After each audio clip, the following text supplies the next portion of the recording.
there was a bit of a scare earlier this year when you guys sort of deleted everything and everyone kind of thought that the 1975 was over. Can you talk a little bit about that decision to sort of erase quickly before coming back?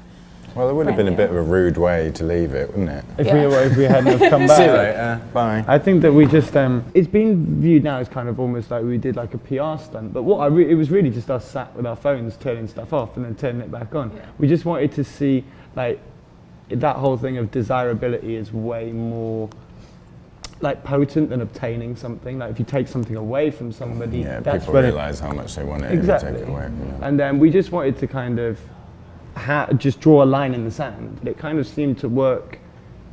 It was kind of an experiment because it couldn't really go wrong. Either people didn't really care or they did, and we would have done the same thing at the other end. Yeah. Anyway. So it was just kind of to see what would happen. Yeah, it ended up being such an interesting study in how social media and stardom kind of works and how you guys played with it in the Love Me video and sort of that parody of, I believe in the statement it said parody of rock and roll in the digital age and like about the iPhone generation. So can you guys unpack that a little bit for me and talk to me a little bit about what that meant for you?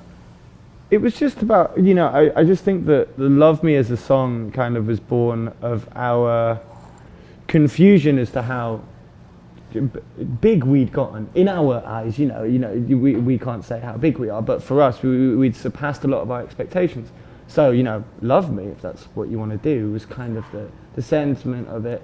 We really wanted to reference that and make sure that people knew that we were aware of what was happening, be kind of quite self-referential. We weren't like having a dig at anyone or anything to do with culture. It was kind of just more of I think we kind of were though a little bit. Well, anyone else looking in on our situation and circumstance would expect some sort of egotistical change that just simply doesn't happen.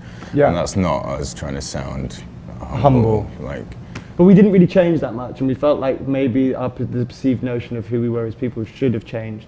We're kind of involved in that selfie culture and this weird hierarchy that now young celebrities have that's constructed based on who you're friends with and who people see you with, and we're not really in that world because we're not kind of like, we don't really go out very much. And I think that we wanted to comment on that and comment on the fact that maybe things aren't as cool as they used to be.